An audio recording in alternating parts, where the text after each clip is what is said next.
Papamoa. Yeah, thank you. It's a beautiful. I don't actually know if I've been here before. No, right. Well, it's you know, it's like paradise. It's traffic from the mountain is pretty bad, so people kind of are starting to spit out this way. It's kind of like Pukekohe is, you know, to Auckland, you know, you're kind of like people just having to spew out the sides because it's getting too much down there. So. But what a place. I mean, I don't know why they didn't start here.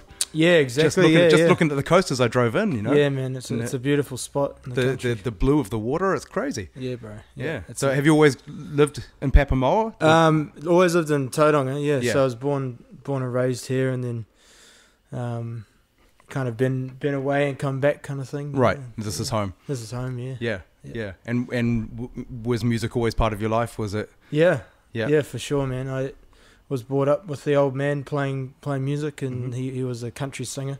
Did he perform like professionally? Yeah. I suppose it was professionally. I mean, he never made a career out of it, but he won like the golden, what was it called? The golden Guitar Awards in Gore. Yes. He sung with, he was a guitarist, like a rhythm guitarist, cack-handed as well. So it was really easy to learn from him because it's like a mirror, you know. Right. But he was, he sung with like Jody Vaughan and stuff like that, and cool. Got into the whole country scene. And yeah, I had a buddy who played guitar. He was the same age as me, and we grew up together. And he was left-handed as well. So I know what you mean by the mirror image thing. It's quite an interesting dynamic that you kind of take for granted until it's not there anymore. Yeah, right. Yeah, totally, man. Yeah. So he was playing all your life right from the start. Yeah. He's been playing for a long time, and kind of taught me when I was a kid on a ukulele, and kind of progressed from there. That kind of explains why I notice some people have a real ease with music, and other people seem to have to work really hard. Right. And I don't personally believe in talent as a concept. I think it's a skill. Yeah. But I notice that some people they have to get past their mindset or get some of the voices out of the way to get to it, but other people just have an ease with the instrument. Yeah, right. And sometimes I think that comes from their influences, and if they've got a parent or a brother or something like that, that kind of introduces them to the instrument without fear, you know? Yeah, right. Yeah. And it's environmental too, I suppose, like if you're brought up around it, it's just kind of there. Yeah. You know? Like, would that be true for you, that it was? Yeah, I would say it was a big part of growing up, you know. Music was just like water, you know. It's just like around in the house.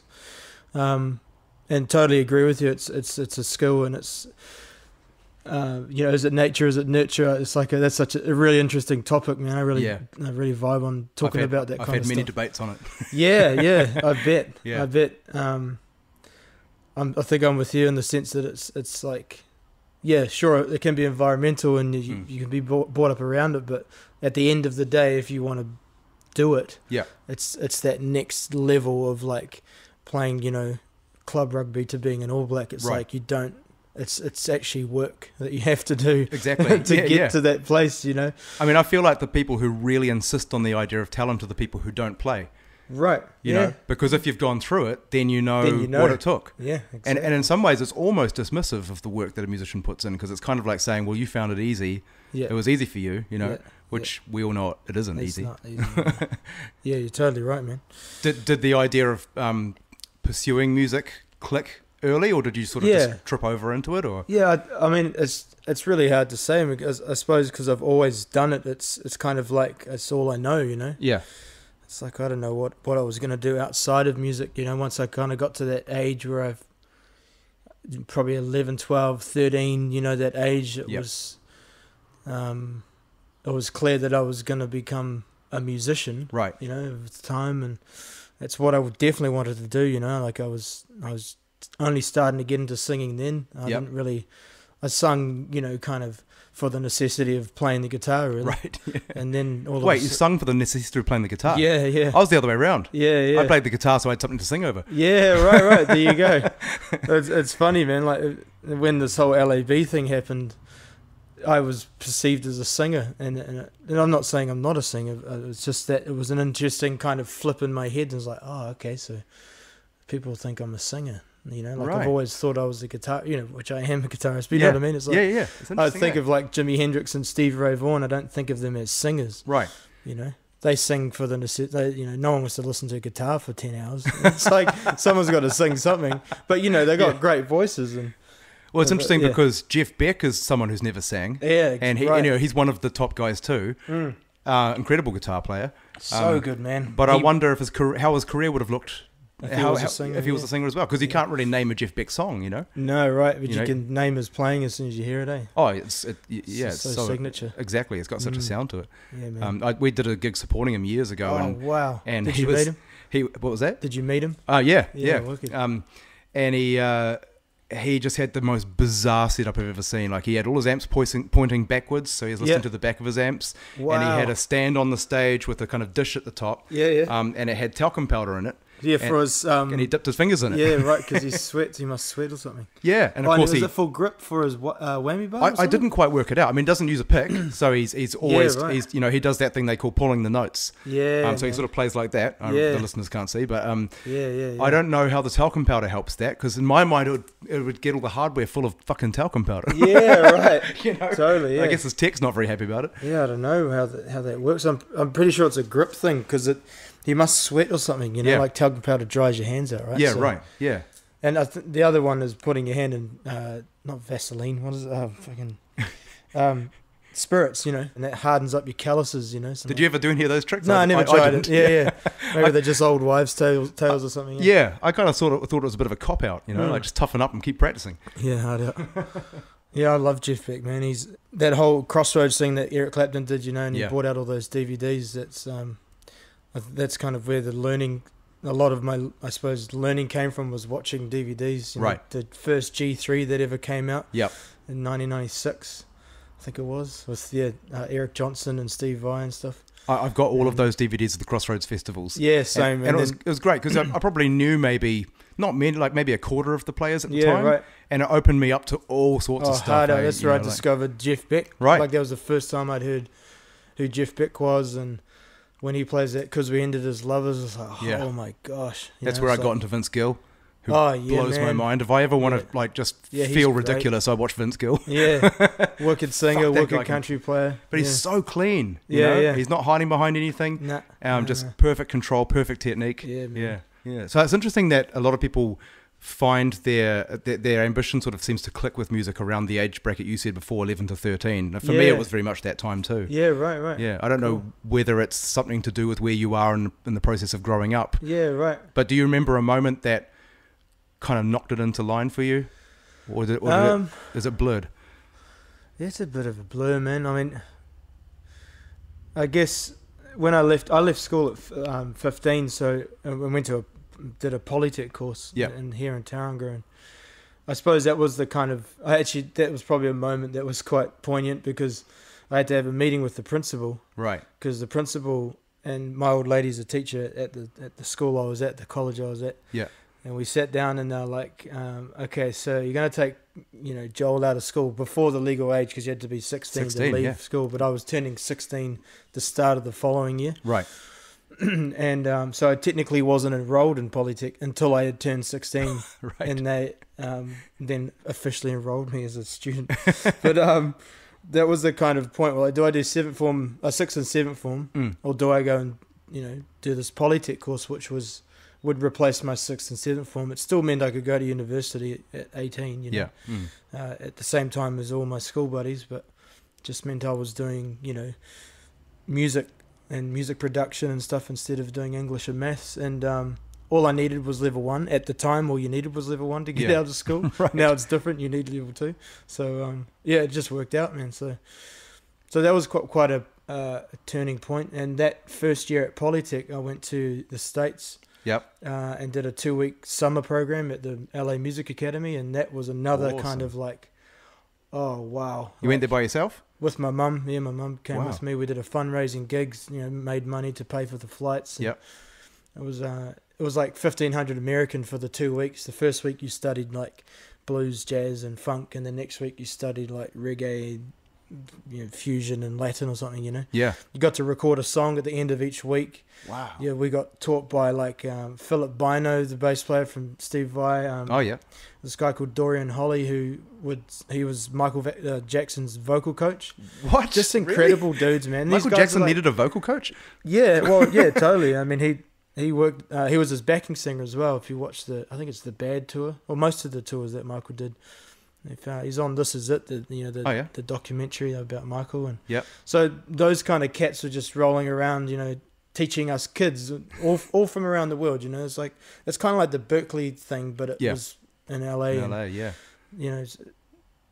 Heaps of different styles, heaps of different cultures. It was incredible, man. And that must have been mind blowing at that age. Yeah, I was 16. Yeah, and that was like, okay. I came home from that, and I was like, I'm gonna be in music. Whatever happens. I'm gonna give this a crack, because they were talking about, their weekends, like, what we're doing this weekend. I'm going to do a gig on drums at the pub tonight. You're playing up the road. They're like, oh yeah, I'm playing with Josh Groban on Saturday, and Sunday Stevie Wonder's doing a session. They're just talking about that shit like it's just the everyday stuff. Exactly. Yeah. No, I'm in LA quite a bit, and one of my friends over there, when I first met him, he was talking along those lines as well. Just the names he wasn't dropping names. No, he was just referring to people. Bro. Yeah, and I remember saying to him quite a few years ago, like, the names you're talking about is just mental. Like, does this not occur to you how mental this is? Exactly, bro. And I'm just like this little Kiwi kid, like from the bottom of the bloody world, going, oh right, so you're gonna be like hanging out with Michael Jackson this weekend. That makes total sense. But his answer to me though was, well, he goes, in your scene in New Zealand, you probably know a lot of the people who are on the radio and whatever, and it's just the same thing. It just happens to be international names. Exactly. And I'm like, well, I guess so, but still. And that point though is kind of like that turning point of going, all right, the world is massive, and to be a musician, you can do it. Exactly. Yeah. It's possible. You can become a teacher, and you go out and you play your gigs, and that was probably 13 to 16 was that real kind of like defining thing. So it was years later that I first went to LA, and I still was so impressed and wide-eyed about the place. Right. So I can only imagine what it must have been like when you were 16. Yeah, man. And a lot of, I guess, the romance of music is still real. Yeah. At the time, I still am a huge fan of Toto, but loved the drum teacher is Joe Porcaro. Yep. Which is the father of the three Porcaro brothers, Steve Porcaro, Jeff Porcaro, and Mike Porcaro, who are all, were all in Toto at some point. Two of them have passed away. The only one that's still around is Joe still around? Yeah, Joe's still around. Wow. He's like 87, bro, and he teaches drums at L.A. Music Academy. It's amazing. And I was like, he shook his hand, but I was just like, oh my God, I touched the hand of the guy that gave birth to like the best Jeff. Fucking drummer in the world, like one of them. One take Porcaro. Yeah, Have you heard that story? No. He had to change how he charged people. Because he originally charged a turn-up fee, a per hour fee. And he was getting penalised because he kept getting on the first take. No way. And so then he started charging this extraordinary amount just to show up. That's so good. I like the idea that a shit drummer's earning more money than the good drummer. Yeah, right. So if you charge for time, then you're kind of getting less money. Exactly. Classic. And so when you got back from LA, did you then continue studying here? Yep, it was just a 2-week thing over the American summer, so I think it was like June or July or something. Yeah. And then I went back to Polytech, finished the Polytech course, and went to Auckland to do the jazz degree at Massey. Yep. Yeah, in Albany. Cool. And that was amazing. Like met some crazy musicians, and I had the opportunity, or kind of like, I'll go back to the LA Music Academy and do that course that they offered, like the full, 2 or 3 year music course, and give that a crack. But financially, it was just out the gate. So, right. You're paying like ridiculous amount of money just to live there. It's like which part of LA is it in? It was in Pasadena. Oh, okay. Yeah. Mm-hmm. So, a friend of mine that I met and I'm still in contact with now, he went and did it, and he got a scholarship, like fully paid and stuff like that. Wicked drummer, and he's doing really well now. But is he still over there? No, he's living back in. He's Italian. Oh yeah. And I think he lives in London now. Right. But it was amazing, man. Like just all these people from around the world, Yeah. 2 weeks, just all on the buzz, learning. Would have been so eye opening. Yeah. Sounds like your mum was really supportive too. Yeah, man. Mum and dad. Dad stayed here and kept working. Right. But yeah, hard out. Both mum and dad are super supportive. What do you think it would have been like for you if they hadn't been supportive? Obviously, a lot of parents aren't, right? Yeah. It would have been very different, man. And I'm so lucky, and I definitely count my blessings for that, because as you grow up, you kind of realize how important that that time in your life was, you know, and like if no one was there to drop you off to the gig and pick you up, you know, my old man used to go to bed and wake up at 2 and pick me up from the pub. Wow. When I was playing down the road, you know, just playing in Tauranga, But that's crazy supportive. Like that's way more supportive, I think, than I've ever heard about. He was the kind of, you know, I look at it now and I'm super thankful for it. But at the time, as a teenager, I'm like, Dad, shush, you're fucking embarrassing me. You know, I'd do the Hotel California solo and he'd be like nudging his mate, going, "That's my boy up there, you know, that's him doing the solo. Look at him go, you know." I'm like, oh God. But it's, you know, he's just super proud, you know. You can't. I think if I had a son, I'd be doing exactly the same thing, you know. Right, like, that's my boy, you know. So I totally understand that now. But exactly. I got the impression when I did a bit of searching online that there was some hype around you as a teenager as a guitar player. Is that right? Like, especially in Tauranga? I suppose so, yeah. Yeah. How did that come about? Was that just from gigging? Yeah, just busking. Like I used to go busking as a kid down the mountain, do all the busking competitions. And how did that feel? Did that translate into pressure, or was it just exciting? Or was it...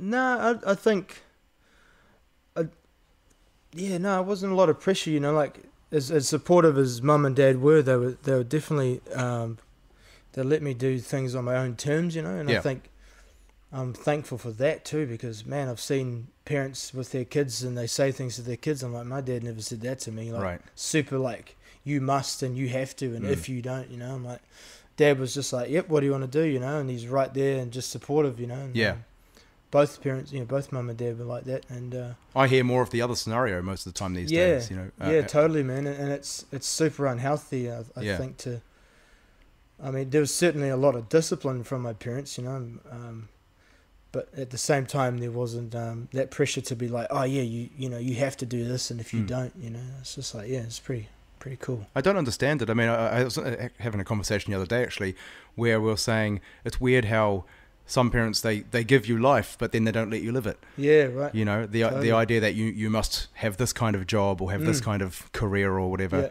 Yeah. Isn't the idea that you have one shot, you know, figure out what you want to do with your time here. Yeah. You know, and do as much of it as you can. Totally. Or take it as far as you can. Yeah, totally. But the void that a lot of us face when you come up as a teenager and everything's still in the future and its potential and it's, you know, and then you finish uni and then you're faced with adulthood and how are you going to pay the bills? Yeah, man. Oh, look, I'm 28.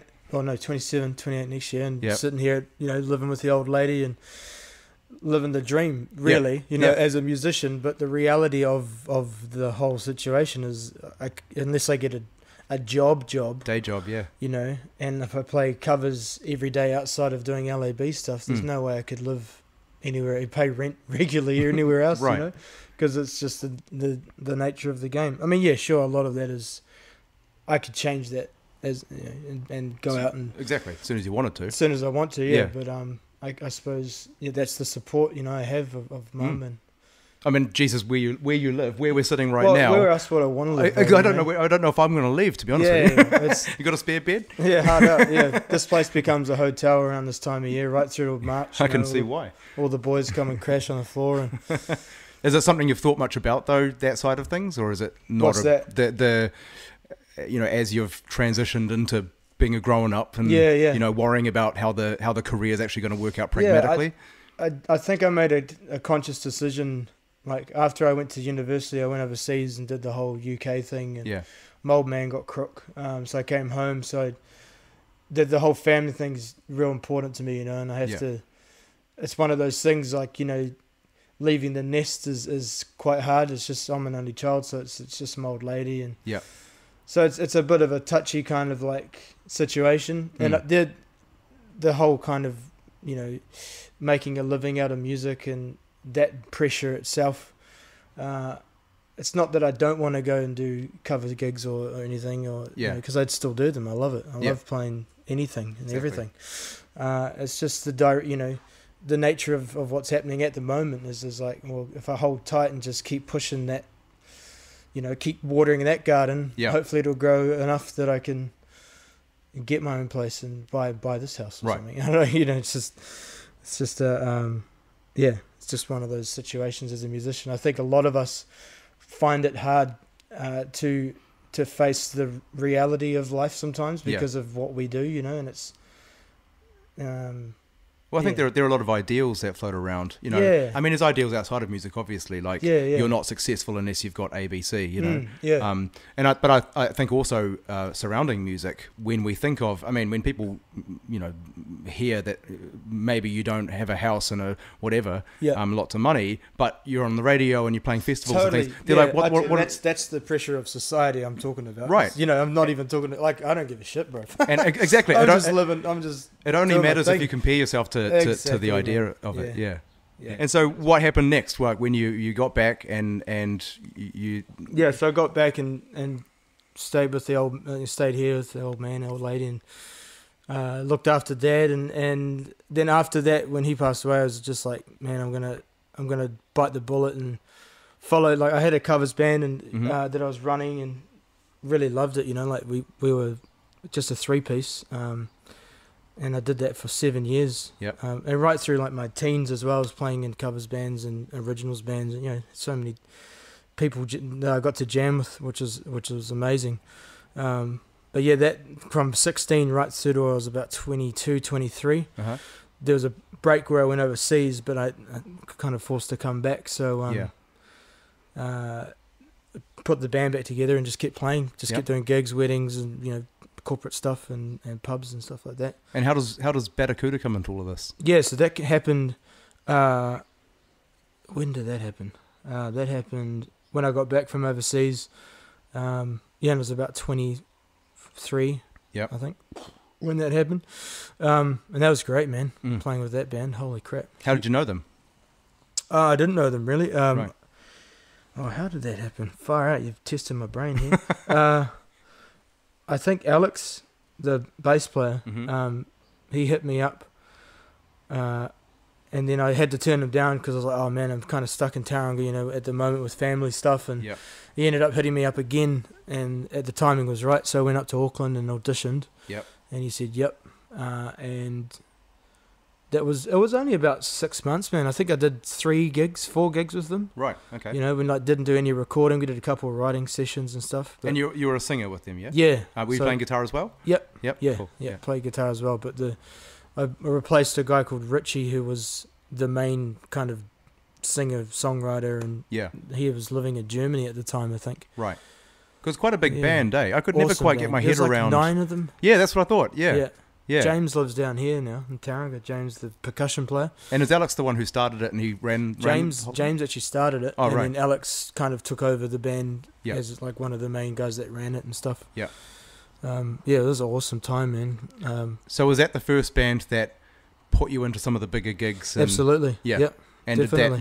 did you have to upskill fast, or were you sort of ready? It taught me a lot about stage presence, straight away. I mean, obviously playing in a pub band, you get you get comfortable, and you got your set list and your songs. Yep.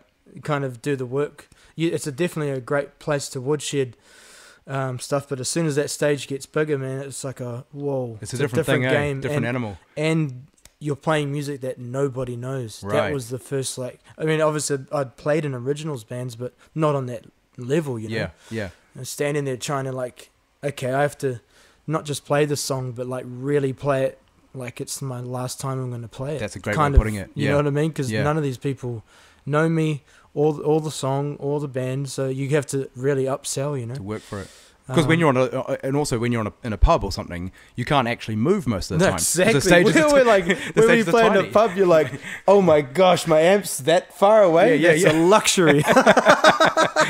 you get used to standing in a certain way that you're not going to hit the cymbal, and you're not going to trip on something. Bro, hard out. And then suddenly you're on a big stage, and you're like, holy shit, what do I do here? You know, what do I do with this space? Yeah. So that was. I remember I did a wedding on the Friday night. Drove to Auckland and played at the. I think it was Glenfield Park or something. It was like a park gig, one of the Auckland in the park gigs. Yep, Music in the Parks. Yeah. Yep. And I was wearing jandals and shorts on stage, and I just remember being like, man, this is different, you know. Yeah. I had to say stuff in between songs. Yeah. And it wasn't my band. It was a new, real foreign place to be, eh? I've never been comfortable talking between songs. Definitely learnt fast in that band. Did you have people in mind that you, like, on a visual level, on a stage presence level, did you sort of channel certain people? And I think now more so, like, I definitely have, with the whole L.A.B. thing, it's just been amazing to learn from guys like Lawton Cora and, you know, these cats that are in theatre as well and understand, you know, movement and posture and all this other stuff that you just would never have thought of, you know. Well, it's interesting that you say that because we met at the start of the year when we were both supporting John Butler. That's right. Yeah. And that's one of the things that stood out to me when I was watching you guys perform. Right. Is how great the presence on stage was. Yeah, right. And sometimes when you see someone who's performing well in a physical way, on a physical level, it's sometimes just subtle things, isn't it? It's not necessarily that they're running around doing cartwheels. It's just a certain type of ease and comfort, and it's a certain type of confidence. And just sort of, I don't know what it is. I don't know how to define what it is. I mean, I was really impressed with your stage presence. Right, thank you. And I don't know what my stage presence is like. I don't know how it would compare. But it's certainly one of those moments where you think, I want to learn from that, you know? Yeah, right. But it sounds like it's something you've actually thought quite a lot about. I guess, L.A.B., after the Batucada thing, I cut my hand open on some glass quite badly to the point where I didn't play guitar for 6 months. Oh, shit. There's the scar right there. Oh, fuck. You guys can't see it on the podcast, but Did it get nerves or anything? Hit 2 tendons and 2 nerves, so I was out. I was proper out for like 6 months. Yeah. And this was, that was interesting. Yeah, that one. So what happened? Was there alcohol involved? No, there wasn't. It's such a stupid story, and I can't believe I have to tell you now. So I had this frozen piece of cat meat, right? And this is it's great ridiculous. Start to the Already story. Great start. Yeah. But this is the best part. My missus at the time, she was a vegan. Yeah. The only piece of meat in the house was cat meat. Right. And the fucking frozen cubes of cat meat, right? Yeah. I was about to go out to a jam night in the Mount, put my jacket on and my shoes, and got this piece of frozen fucking cat meat out of the... You're allowed to swear on here, right? Oh, yeah. Totally. Swear. You should hear Bobby. Jesus. Yeah, right. Yeah. And went to the pantry, got this circle. You know when you're a kid, right? And you got that thing in front of you. It's a star, a square, and a circle. Yeah. And you put the circle in the circle, and a square in the square. And as a toddler, you try and fit the star in the circle. And you're like, fuck, that's not working. Well, I tried to put this thing inside a circle piece of... Don't ask me why. It just quickly it's like that, to put it in the sink, put it on top like that, and it just went bang like that. Went straight through my hand, snapped my tendon, hit my main artery. It was terrible, bro. It was just like, what the fuck? So I ran outside. The guy doing the lawns for the back house, it was just a guy who it's a holiday home, so he had his earmuffs on, and I was running outside like, whoa, fuck, come at him. And he turned around, I was like, holy shit. So he laid me on the ground and like held my hand like this, you know? And crack up. The neighbours were stoned, so they they were no help. The neighbours were like, oh bro, I better ring the ring the bloody doctor, and so he rung the ambulance, and hit my main artery. The guy said, you're lucky you ran outside and you're lucky you didn't pass out, because that would have been a different story. Yeah. So I didn't realise, and he's like, well, man, you could have lost your life, man. It's quite serious, hitting the main artery in your hand. So, But what was the story with the nerve damage, though? I mean... Yeah, so it cut the 2 tendons to my first finger and then cut the nerve just down the bottom, but in between, like the web of the finger, so I've still got no feeling in here. Where? Which part of your finger? In between my second and first finger. So that's kind of pins and needles in there. And right. Yeah. And how long did it take to be able to play again? 6 months, pretty much. Yeah. Yeah. And it happened in June. I was still in Batucada. Yeah. Still had my covers band, which I'd told them prior to that. I was like, look, this is my last gig, and it happened. No, maybe it happened in May of that year, May 2015. Right. Yeah, and then in July that year, I was sitting there at Polytech teaching. I got back into teaching eventually, and slowly started to kind of do things. I'd done a Good Morning thing on the TV with Batucada, but obviously didn't play. I had my hand in a splint like this. Yeah. First time on TV, ever.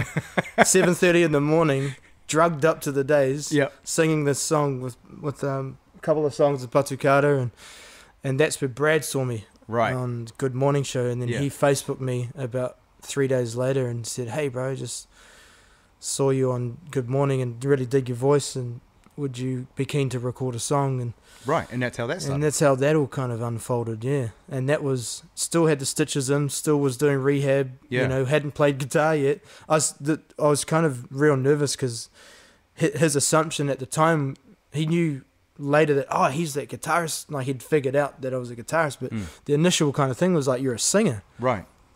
And so he's talking about, all these ideas started, he's like, man, eventually, once I'd done the recording, he was like, bro, do you want to do a gig? And I was like, of course I want to do a gig, keen as. So I went and had a rehearsal and a jam with him and Stu. And from there on, it was just, the rest is kind of history. But yeah, his assumption was that I was a singer, not a guitarist. Not a player, I was like, bro, I'm like, I think you need to know that I'm a guitarist, like, because I kind of, he was thinking like, I'll run around the stage, like me without a guitar in my hand is like me standing there naked in front of you. Like I would not know what to do. I get that because you get so used to it. Totally, man. Yeah. It's like your apron, it's like, fuck, exactly. That's all my tools, So, the rare occasion where I've had to sing and not play. Yeah. It's like, it's the instrumental sections that get me. When there's nothing to sing, there's nothing to do. Like, what do I do now? Yeah. Hop off the stage and have a quick shot and then come back on. So once you were like when you started playing guitar again, was there a moment that you started playing, or did you sort of fade into it and fiddle around? Or? Yeah, I wasn't allowed to use this hand because it was my first finger. It was the pick hand. Yeah. So I had to I got very bored. I watched a lot of Netflix. But yeah, that was a really turning point. It was like I really want to try this. I had the taste of the Batucada thing, and there was one stage I was in all three bands, L.A.B., my covers band, and Batucada.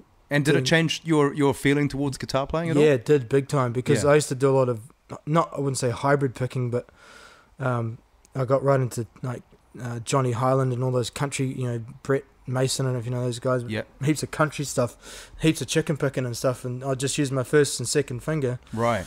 And, it kind of brushes the insides of that second finger, but there's no feeling there, so it changed my whole kind of playing. I think for the better, because I slowed down and I started to kind of appreciate, like, get into with L.A.B. with the way we write and the solos and stuff. We really kind of, Brad's got this ear, man, that's out the gate. He's so creative, and he's really good with writing a journey, and as a guitarist, you just want to fucking go hard, but he kind of, I've always wanted to be able to play with that kind of phrasing that's mature, right. Or get better at that style of playing where you don't have to play much harmonically, or, you look at it on a kind of a different...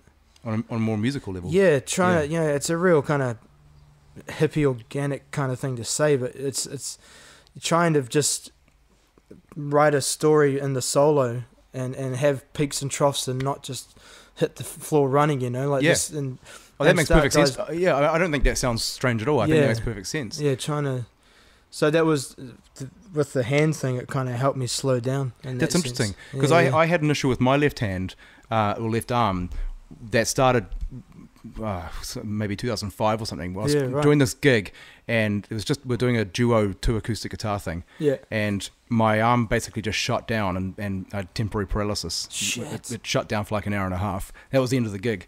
And eventually it came right. But I was Did you get like cramp? Was it a cramp or something? It didn't feel like a cramp. My arm just stopped working, and it folded up, and I just couldn't move it. And of course, it scared the shit out of me. Yeah, right. And then it happened like every now and then. It would just happen intermittently. Yeah, right. And so I went to doctors and had acupuncture, and they, tested for things like carpal tunnel and all these things. Yeah, right.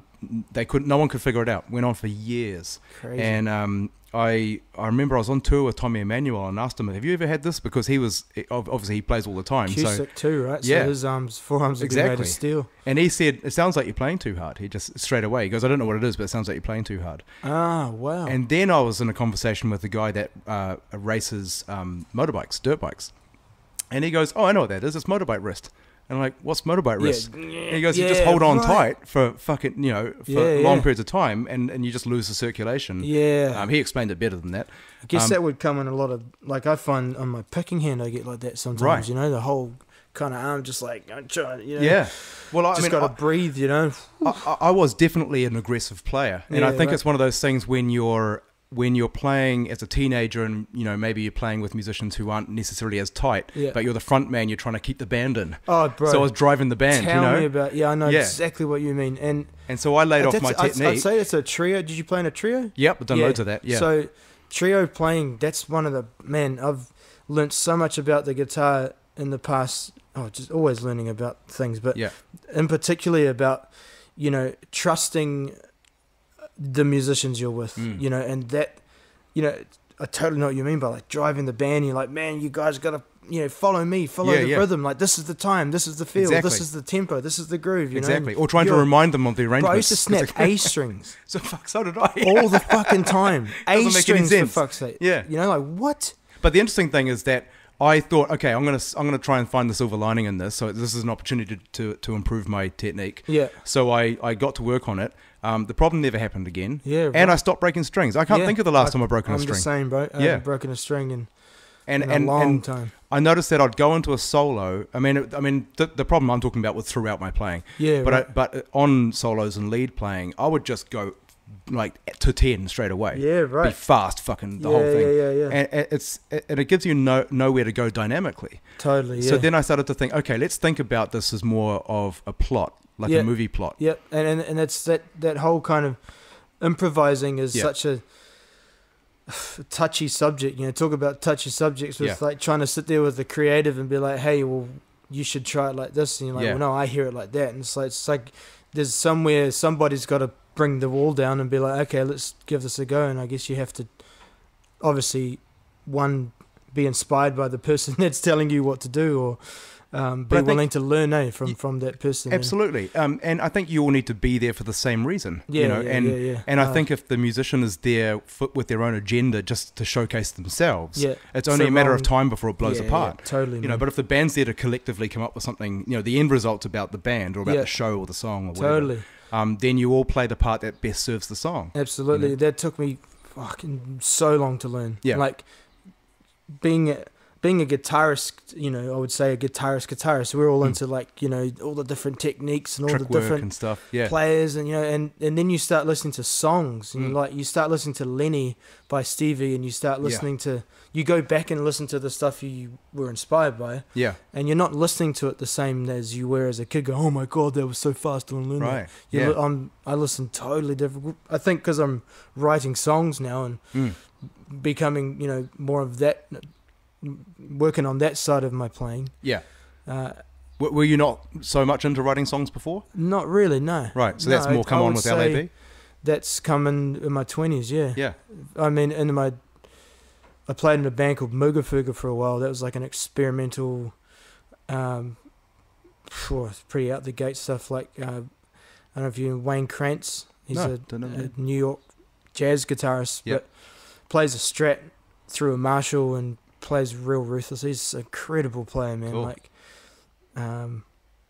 fusion kind of stuff. He played with Steely Dan for a while, and but he's written this book called The Musician's OS, and it's like an improviser's, like it's a deep, I haven't even got it, I'm too scared to get it, but it's like talks about this concept that he's created, you know, as an improviser, and using numbers and patterns, and you're scared to get it because you know what's going to blow your mind. It's going to blow my mind. You know, it's going to hurt a good six beers deep before I even try and open it.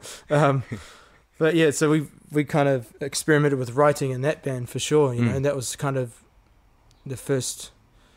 Yeah, before that I was in a band around here, Sons of Beaches, which was really early. I was like from when I was like 12 to 15. Right. And that was originals and covers, you know, so it's always been around. One of the best books I've read on that kind of level is Possibilities by Herbie Hancock. Oh, okay. Have you read that one? No. Is it part of that album that he did, the Possibilities album? I think it's just named after the album for some reason. Yeah, the book came out after the album. Great album. Yeah. And have you heard the follow-up albums he did to that? No, I haven't. He did an amazing album called The Imagine Project. The Imagine Project. Yeah, I haven't listened to it, but I still go back to that. You know, I think it came out in 2010, and I listen to it all the time. Yeah, right. It's just absolutely outstanding. Cool, man. But he talks a lot in that book about his mindset as a musician. Like, I remember reading Slash's autobiography and being a little bit disappointed that he didn't talk about playing that much. Right. It was more about the rock and roll the drugs story. And alcohol and the woman, Yeah, and I wanted to know, because I think Slash is a pretty good player, He's you know, a great player, and I wanted to know how he thought about it and how he approached it. But I don't really remember him talking about it. So in the Herbie Hancock book, he really goes into, I did this gig and I thought about that, and then I made this mistake and I learnt this lesson, and it blew my mind. Cats like him, man, like, you know, Herbie Hancock, holy crap, what a legend, Like, and he's a guy that, I guess, with writing, you know, he's such a prolific writer like Miles Davis was, and Coltrane and these guys that they went left and right, like outside of the jazz world, right? To, you know, especially Miles, holy crap, you know, Herbie too, and Herbie, you know, with the funk stuff and absolutely record scratching, you know, and it's just like, totally got into a bit of hip hop, and I think he was the one who actually helped record scratching come to the mainstream. Yeah, right. I think he found a couple of guys in New York. I think because I'm vague on the memory now, but I'm pretty sure that's in the book. Yeah, right. He was looking for something new and heard about these guys in New York doing it, and then brought them out and collaborated with them. Totally, man. And that song he did, you know that song Rocket? Yeah, it's a really big song from, I think it won a Grammy. Yeah, I think I know when I hear it. It's that kind of electronic funk thing. Yeah. And at the time, that was like no one had done anything like it before. Yeah, right. You know? I love the idea that jazz is sometimes it's held with this sort of reverence, like people try to protect it. It must stay pure. It can't change.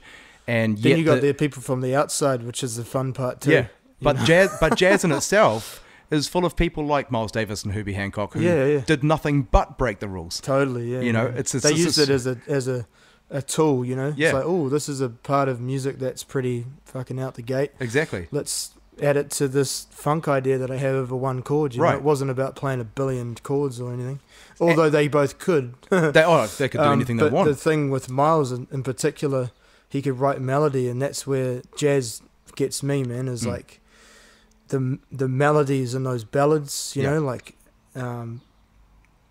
Misty and there's so many. I'm trying to think of testing my own brain here. What ballads do you mean, Joel? I don't know, actually. What's that? I'm not good with song names anyway. It's not a song for you, something like that. Right. But yeah, the way he played ballads, man. Yeah. On that trumpet were just like, holy crap. The delivery. Blue and Green. That's one of his ballads. The delivery, like the the delivery, yeah. Yeah, I mean, In a Sentimental Mood, that was the song I was thinking of. Don't know if he plays it, but just the beautiful melodies that jazz creates, you know, the harmony, that's what gets me. It's not about the bebop. I love bebop for sure. And the modern jazz stuff, definitely like right into Schofield and stuff like that. Oh man, I love Schofield. But the thing I always think about when I listen to people like Miles is how often what he's playing, it's not much to it. It's not like none of us could play it. No, but none of us can play it like he did. No way, bro. Exactly. And I don't know what it is. That's the magic. Well, that to me is the stuff we were just talking about. Like as a guitarist trying to get that perfect solo and play it with the right emotion and not too many notes and the rhythmic phrasing and you know, like that's that level. I reckon that Miles and all those cats that were able to like shape a solo, like So What, the solo on So What, you know, it's just it's a melody. People sing it. Yeah. You know? Yeah. It's like a proper when you do dissect it, you can make sense of it, you know? And that's what I loved about learning jazz, was that idea of listening to music on a level that you can understand harmonically the movement. You go through the phrasing and go, right, in that first 8 bars, he said this, but then it was not until the next 8 bars, which were the same chords, he added in this sharp 9 or something. Or whatever. And that's what triggered your ear. It was a combination of one phrasing to the choice of notes, right? You know, like that. I Absolutely just love that shit, man. Well, it's something I heard about Snarky Puppy. You know, big instrumental band. You know, Snarky Puppy. Yeah. And most of the time they don't have singers with them, and they're now touring the world constantly, and they're filling huge venues, and they're playing, and huge audiences are singing along with the horn section, Isn't that crazy? or singing along with the synth part or something. And Wolfpack band, same exactly. thing. Yeah. And it really comes down to how great the songs are and the melodies are. I mean, those guys are amazing musicians, but they don't always use it, you know? Yeah, totally. Yeah. And that fella who runs Snarky Puppy, what's his name, Michael League, he like uses songwriters like Crosby, Stills and Nash and dudes that Dave Crosby. So good at writing songs, you know, like he's on that level, and I'm so stoked that someone of his caliber of musicianship respects songwriting on the same level. Not that he wouldn't, but you know, the problem with like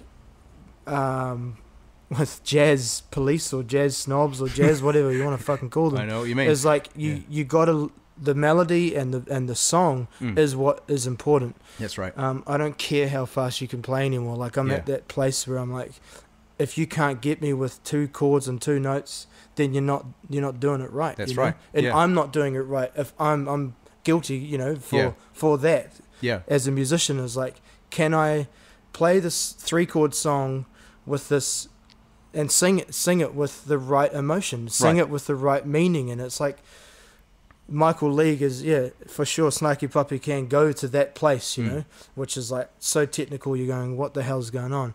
But at the same time, you know, he's got people like Layla Hathaway and people that are on the other side of the fence that, they understand the jazz stuff, but they are so good at songwriting. Right. And their brains won't be registering to all the harmony and all the stuff that Michael League is. But it's like 2 worlds meeting, you know, so that's why they're so successful. Yeah, if you ask me, it's like he's a fascinating guy. I'd love to pick his brain, bro. Yeah, I mean, like, I met him, and when I was over there a couple of times ago. Amazing. And we had a good conversation about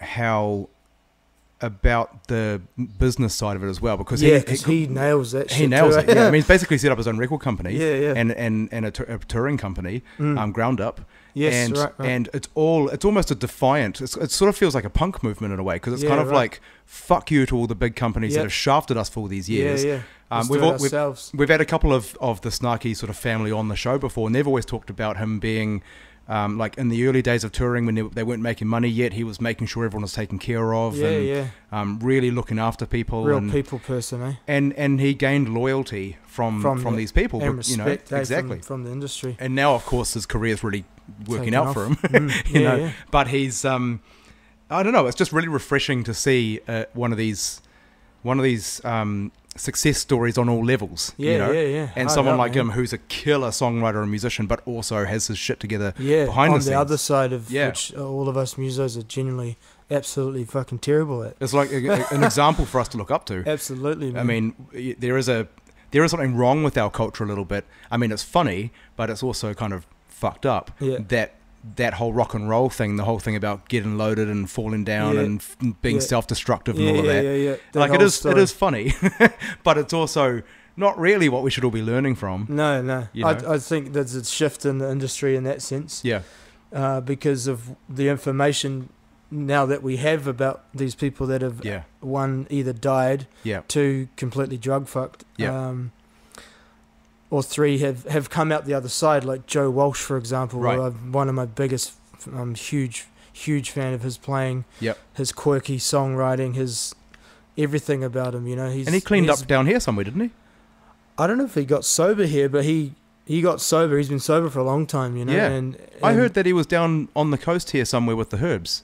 Oh, right, maybe it was. And they helped him sort of get through it. Yeah, possibly. Yeah. I can't verify that, but that's what I heard. Yeah, and like obviously his connection to New Zealand is really special too, and reggae and stuff like that. So, but what an inspiring, absolutely, like, you know, dude to look at as like, okay, he was rock and roll for a while, and you know, did $30,000 of damage to a hotel room with John Belushi. Yeah. Oh, really? I mean, that's funny. That's I find that like fucking awesome. But at the same time, you know, don't do that. Don't do that at home, guys. Don't try this at home. Get sober with the Herbs. Yeah. And I mean, I don't know obviously the internal workings of L.A.B., but I think if you know bands, you can sometimes get a bit of a vibe when you're watching them of how they work on a personal level. You know? Right. And so correct me if I'm wrong, but when I was watching you guys perform, I just thought these guys are tight. They're tight as humans as well as musicians. Is that right? Totally. We're all. I mean, I've only known I've known Ada longer than I've known the Cora boys, but since day one, you know, we're a family. You know, it's just like the thing with Māori culture and the way that they embrace people and good times, and it's so amazing, bro. Like, I can't tell you how special some of the moments, like on the journey that we're, you know, from the start to now, it's just been incredible, bro. Just sitting there with a box of beer, 3 guitars, 4-part harmonies, writing songs with these dudes that are just like ooze creativity. Like, it just comes out of them, man. It's just. And is that how most of the L.A.B. songs have been written, in a casual start like that? Yeah, at the start for sure, and then obviously it's gotten a little more. There's a routine, kind of, you know, with this a method to the madness. Because musically, it's far more sophisticated than what it might just start as, you know. Yes, absolutely. I mean, there's all sorts of genres in there, all sorts of influences, some really tight changes and turns and things. So obviously it may start as a melody and a couple of chords, but you guys develop it somehow. Yeah, absolutely. So do you do that as you record, or is it in rehearsal? Or I think the production ear that Brad has, he can hear all those little, you know, the cherry on top, the little. I call them the Cora-isms, because they're like, you know, it's a sound of theirs, you know. It's really quite unique, and either in the groove or on top, you know, like in the groove you can tell it's a Cora groove, and then on top with the sprinkles you can, and what I mean by that, you know, with the synths and the little the harmony little stabs, and it's really that kind of stuff definitely happens along the journey of laying down the bed of the track, and then you know, and is it polishing it up. Has everyone got vaguely equal input on the writing? Absolutely, yeah. I mean, not as a policy, but is everyone there writing together? Yeah, especially this last album, we did it. Brad's he's the main writer for sure, and obviously the brains. He's the Michael League of the band, right? But at the same time, he has given us all, you know, equal input and equal. You know, creatively, we get to be like, hey, what if we try it this way? Yeah. But the cool thing is, I guess, you know, we don't have that problem as a band, and I don't think we ever will have that problem of, you know, too many Chiefs, not enough Indians, because we just know that, you know, this is how it is in this band, and if you don't like it, then leave, you know. Yeah. And we've never had a problem. Yeah. Because from the start, the laws, not the law, I should say, the foundation of, like, you know, the ethic of the band. Yeah, the ethic, and it's like, Ada talks about the whole, you put $10 on the table compared to $1 million on the table, that whole concept of like, oh yeah, you take $5 and you can take $3, I'll just take $1, you know. Where, and you put $1 million on the table, it changes things. Not that's what's happening at the moment, but you know, if you lay that down at the start, it's like, right, so this is what's going to happen. Yep. You know, at least you know, and I think so you guys have had that conversation. Absolutely, we had it 3 years ago, right? So we've never had to have it again. Because, that's brilliant, because so many bands don't think to do exactly, bro. Yeah. Because obviously we wanted to succeed and do albums and write music, and there was going to be rights to songs. There's going to be, I wrote this song, so I should, you know. But none of that's happened because we've given each other up the guts in the sense of the songs. Yeah, you know, split equally. And writing wise, doesn't matter who writes it, because we all hop in the van at the same time. Exactly. We all, you know, it's such a great, just that foundation has set us up to just work hard and forget about that crap, you know. There's definitely, obviously, every band has their things, you know. There's still, of course, but it's one of the things that often tears bands to pieces is money. I mean, you know, people say Yoko broke up the Beatles, but she didn't. You know, it was a dispute over money and a management contract. And I think more and more people now are clicking that the long-running bands are the ones who have the finances worked out, and it's often even like U2. You know, look at U2. I was about to say U2, the Stones. They've all just gone up the guts. And it's like, made it simple. And the cool thing about that is it keeps you liable as a musician to work hard. Because you're all in. Because you're all in, You're man. all in together. You're either all fall or you all succeed. So you've actually got to back up the... You get your 25% or whatever. You've got your cut. Now you got to fucking earn it. Now you got to own that shit, bro. Exactly. So it's like you got no choice but to work hard. Right. I talk to a lot of young bands, though, who respond... They don't have the conversation. And they go, well, we know we're just friends and it doesn't matter. I mean, not making money anyway. And it's kind of a very short mindset, you know? It's totally, it's based on the here and now. And it's sort of making the assumption that you're going to fail. Because we're never going to get any bigger than this. So why worry about that stuff? Yeah, totally. And you just think, no, but you know, if all you need is one song to get licensed to a movie or to a TV ad or something? Now you're arguing over $100,000. Yeah.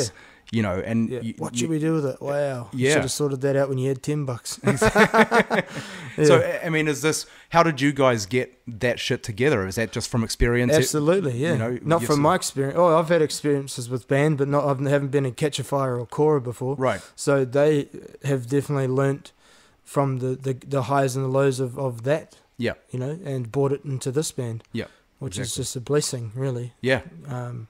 So yeah, I think that's a huge... there's no doubt about it. That's a huge part of why L.A.B. is pushing forward the way it is because of that kind of experience within the players in the band, and just that, their work ethic, and they know what to do now. I think, well, not that they didn't know what to do before, but like now that they've got if you want to call it a second chance or whatever, you know, like we're on this journey, and it's like, we won't do what we did the first time round, kind of thing, you know, as the conversation. Which is fantastic. It's amazing, bro. Yeah. For me as well, because I'm just like, oh yeah, of course we wouldn't. Of course we wouldn't do that. I know what you mean. I'm totally right. Mm-hmm. I'm just in the background going, oh yeah, of course.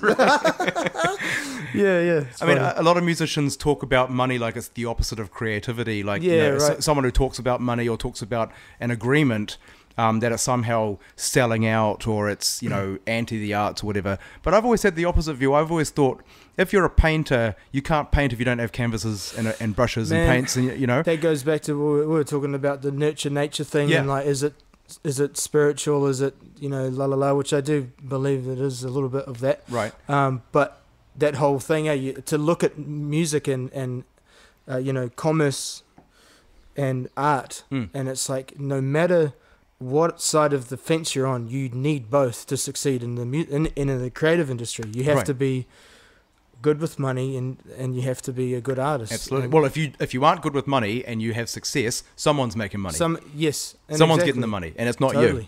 Totally. Yeah. And that's, you know, we don't learn that at school. No.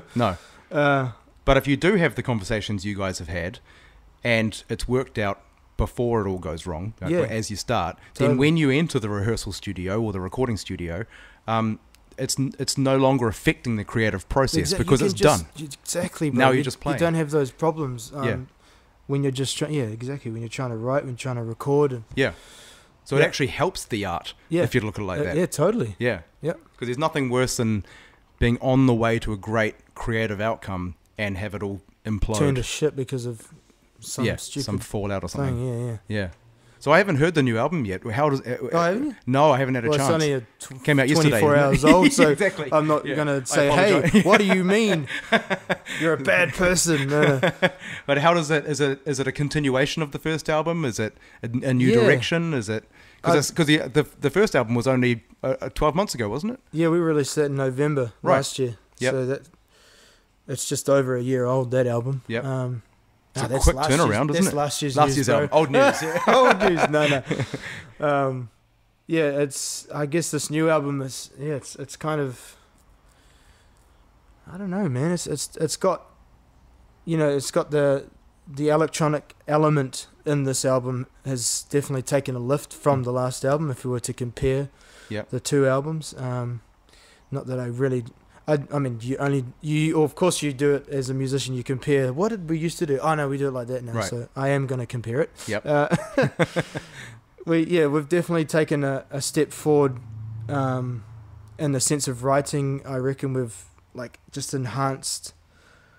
You know, kind of trimmed off the fat, if you know what I mean, and going right. We're going to we're going to write a tune like this, and it's going to be, you know, we're just a bit more direct and straight up the guts with how we approached some of the songs on the album. Like some of them were songs that were going to be on the first album that have made this album. Oh, right, yep. Some of them were written in the studio within the week that we were down there, you know. It was an idea at 8 a.m. and a song by midnight. Nice. You know, and then there's songs we have sat there as a band in the gym in Whakatane and jammed out for hours on end and on ideas. So they've creatively, it's, you know, there hasn't been a set way of how we did the album. Well, have you gone into each of the albums with an idea, like a concept in mind on any level? And so what I mean by that is, I mean, some bands define their sound before they start making music, which I always think that's really strange. That is I think strange, it's better to follow the writing idea. Yeah. But when you guys were, like when I saw you guys live, it's almost like you'd written the songs to be really good live, you know?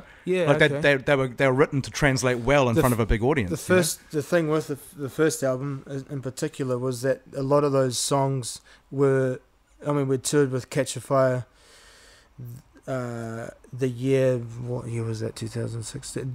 We'd only recorded 2 songs and we went on tour in September with Catch a Fire. Yeah. And then the following year was when Ada joined the band, and that's when most of the recording happened in 2017. Right. So we got to road test these tunes, like, you know, Jimmy, and I remember singing Jimmy Boy, and everyone just looking at me like, what the hell is that? You know, like, just people not knowing your music, you know? And we'd go back to the drawing board and be like, let's take that verse out and put a chorus there, and no, that breakdown's too long. Like, we were brutally honest with the songs, you know. And if you're trying them live, then you're getting immediate feedback on which bits work. Oh man, they were vibing on that tempo. Let's do it at that tempo, you know. So we kind of got to road test a lot of the stuff. That must make such a big difference. Yeah. On this album, not so much, but in saying that, I think our live playing has translated into the writing. Yeah. You know, so the writing is like, that's going to work live. Because we know what works live. You did a mammoth run of shows, didn't you, after the first album came out? After the first album, yeah. Which I guess means that now you're totally in that kind of mindset of, you know what's going to work now. Yeah. And now I've got a good feeling about this album. I think, you know, it's still diverse, you know. It's still not like it hasn't gone down the reggae road, it hasn't gone down the funk road. It's still a smorgasbord of, like, you know, Happy Valentine's, going to Valentine's, you know. It's like, ooh, I might have some mussels and some chocolate sundae because I can. Yeah, exactly. You know, because I'm at fucking Valentine's and I paid for this shit. So it's funny you use that analogy, because I always use the food analogy too. Oh, bro, because I eat so much, I talk about food and music. When I teach, I talk about stews. Right. Not stew out of the band, like actual stews you make. Stew. Like, how do you use stew? Have you ever had a stew where there's too much fucking chili, or, you know? And I use that as an analogy to the drummer. Yeah. Stop hitting the fucking cymbals, you know? Like you know, or whatever. You know, it's too much chili, you know? Right. Give me some more meat and potatoes. So I use the analogy when I explain why I've never stuck to a genre. Because to me, it's like having the same thing for dinner every night. Yeah, like, right. You know, you have something a few nights in a row, and you're like, God, I need something else. Yeah. You know, and I can understand. I mean, there are some bands out there, famous bands, won't say who I'm thinking of, who have done exactly the same music for 20 years or 30 years. And that's amazing too. And we're all inspired by those people. Well, at the same time, though, I don't know if I could do it. Right. I don't know if I could be in one of those bands, because I think I'd just start to just fade away in my brain, you know? Yeah. I'd be trying to build in fucking, in a rock band, trying to introduce jazz chords or something, you know? Yeah, right. I guess the influences, like L.A.B.s is so broad. Yeah. But the common grounds are like, who can I think of? Like, obviously Michael Jackson. Yeah. In the sense of, like, one, songwriting, but more on the production side too. You know, those early albums, Off the Wall, and then which is my favorite Michael Jackson album, Off the Wall. Thriller. Yeah, same, man. Yeah. You know, those so grooves funky. And the strings and the horns and the holy shit. Like arrangements for days, right? Absolutely. And then the reggae stuff like Bob Marley, and then I'm trying to think of some of the other reggae bands we listen to. Steel Pulse. Mm-hmm. You know, there's like a real kind of mix of genres that we're all inspired by, but there's a common ground. Living Colour. Yeah. They were just here, weren't they? They were, yeah. Yeah. And we're all kind of, myself in particular, and Brad and Stu were massive Iron Maiden fans. Right.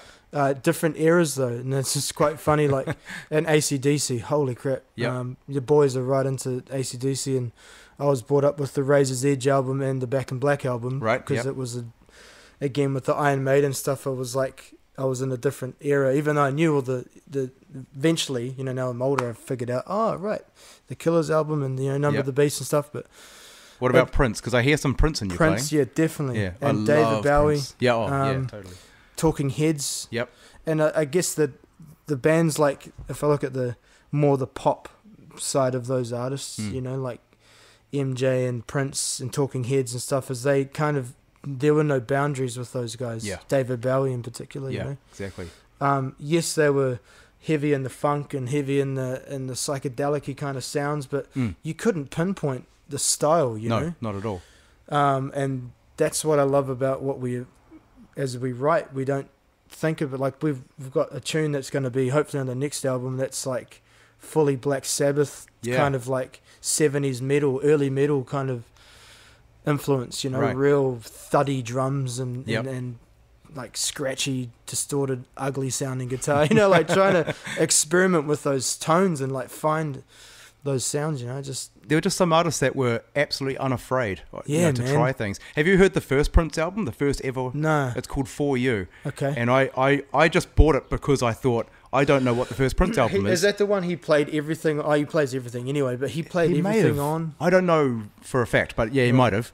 But it was a complete flop. It didn't work. So he went straight back to the studio and then made the album called Prince, which is one that blew up. Okay, right. But For You is this really interesting album. It's interesting because it's current now. It kind of sounds a bit like Snarky and that kind of stuff. Right. But I was actually listening to it as I drove down today. And there's a song that's really heavy, and the album starts off with this like 40 tracks of vocals, this big a cappella thing. Yeah, right. That's just the craziest thing you've ever heard. Fuck. And then it sounds like Off the Wall, and then it sounds like Stevie Wonder, and then, you know what I mean? Yeah. And I'd love to know what people thought. I mean, even though it failed, I'd love to know what people thought when they first heard it. Like, did they go, this is bullshit? Yeah, or did they go, this is something's going to happen? Yeah, you know? Right. So this is the first album. The first ever album he did. Which would have become famous because he became successful, and then...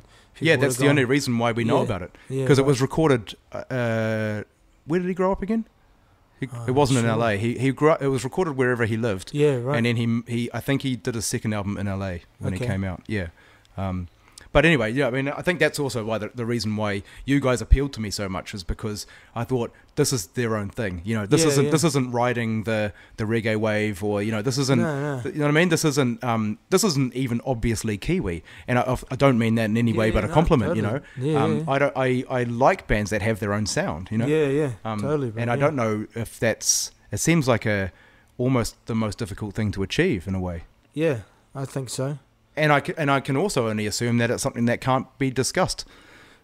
Because as soon as you guys sit down, and I mean, I'm guessing, tell me if I'm wrong, but if you try and sit down and go, right, let's have a meeting, what do we sound like? It's just not going to go anywhere, right? Yeah, I mean, you could, but it would be kind of silly to at the same time, I guess. Why would you dissect it on that level? I mean, I guess the other thing too, bro, is we don't, there's a, in the album, there's quotes to other bands, right? Like it, and if I remember watching an interview with John Cougar Mellencamp once. Oh yeah.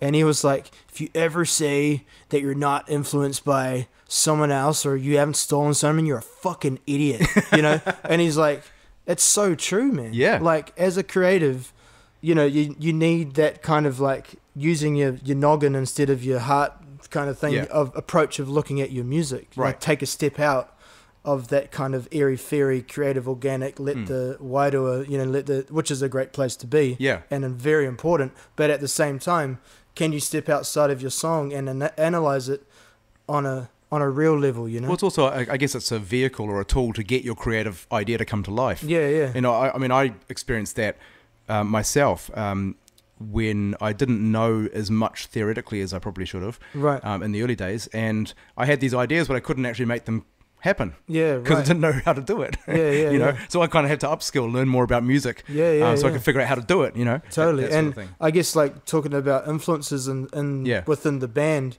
like we're blatant when like I do a quote to Peter Frampton on my talkbox solo. Yeah, and it's just the tip of the hat. It's just like I'm not hiding behind any walls here. Exactly. I'm not trying to be like... You're not trying to get away with anything. I'm not trying to be clever. Yeah. Like, I'm blatantly saying, yeah, Peter Frampton, you're the fucking man. Do you feel like I do? Totally. You know, like, I'm going to put it in there. That was an early album for me, too. Yeah, that was in the cupboard. Oh, you know? bro. Yeah. That's like some turning point shit, eh? Yeah. That stuff. But I've also enjoyed, further on the influences thing, I've enjoyed looking at the bands and artists that I like, finding out what their influences are, getting into those artists, finding out what their influences are, getting, you know, preaching to the choir here, man. Like I teach guitar, like I love teaching, man. I love kids that just are into music and just practice, and I've been lucky enough to teach some amazing kids, man. And yeah, awesome. I coach bands, and I just love making them aware.